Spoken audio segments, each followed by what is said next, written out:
Report से सबसे पहले शुरुआत करते हैं टीसीएस के साथ। मॉर्गन स्टैनली ने यहाँ पे ओवरवेट की कॉल दे दी है और जो टारगेट है वो कर दिया है 4,660 रुपए का।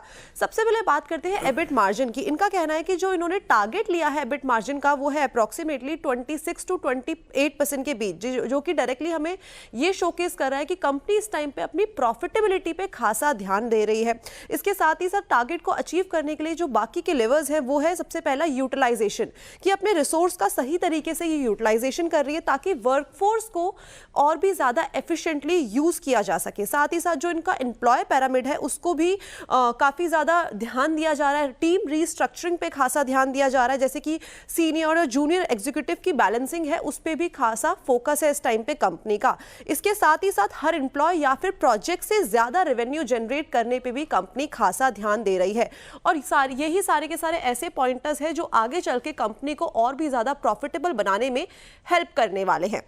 इसके अलावा मॉर्गन स्टैनली ने आईसीआईसीआई लॉम्बार्ड के ऊपर भी ओवरवेट की कॉल दे दी है और जो टारगेट रखा है वो रखा है 2,400 रुपए का। इन्होंने कहा है कि कंपनी अपने Q4 में एग्जिबिट कंबाइंड रेशियो के गाइडेंस को 101.5% तक हासिल करने के ट्रैक पे बनी हुई है। साथ ही साथ जो रेगुलेशंस की एक कहीं ना कहीं हमें दिक्कत दिखाई दे रही है लॉन्ग टर्म में, वो इसमें इन्होंने ऑलरेडी इंक्लूड कर लिया है और इसका हो सकता है कि गाइडेंस पे थोड़ा बहुत हमें असर आता हुआ दिखाई दे। At the same time management इसको ध्यान में रख रही है और इस पे खासा फोकस करते हुए काम पे जोरों शोरों से लगी हुई है। डिस्ट्रीब्यूशन के साथ भी मैनेजमेंट बातचीत कर रही है ताकि ये पूरा का पूरा जो रेगुलेशन का इफेक्ट है लॉन्ग टर्म में इसे कहीं ना कहीं मिटिगेट किया जा सके।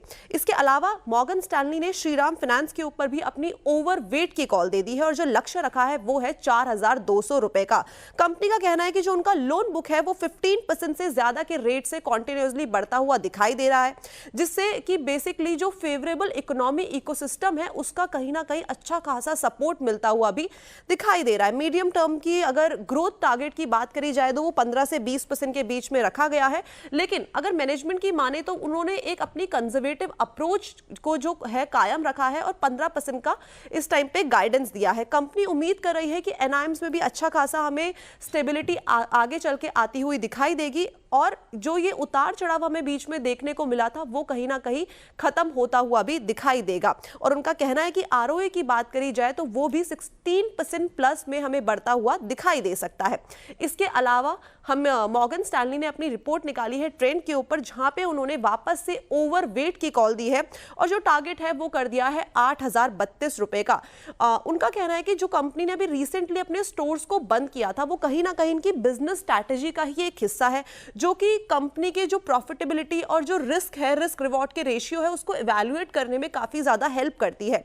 ये फैसले इसलिए लिए जाते हैं ताकि कंपनी को और भी ज्यादा प्रॉफिटेबल और साथ ही साथ स्टेबल बनाया जा सके। इसके अलावा कंपनी ने बताया कि जो वो नए छोटे स्टोर्स और भी खोल रही है, जो वो कहीं ना कहीं एक तरीके से छोटे स्टार्टअप की तरह ही है, यानी कि शुरुआत में ये एक तरीके से एक्सपेरिमेंट किया जा रहा है ताकि ये पता लगाया जा सके कि इस इकोसिस्टम में उनका जो नया प्रोजेक्ट लाने का फैसला है वो कितना सस्टेन होता है कितना नहीं। लेकिन सारी की सारी जो कॉल्स हैं वो ओवरवेट की है और लक्ष्य भी काफी अच्छे खासे दिखाई दे रहे हैं।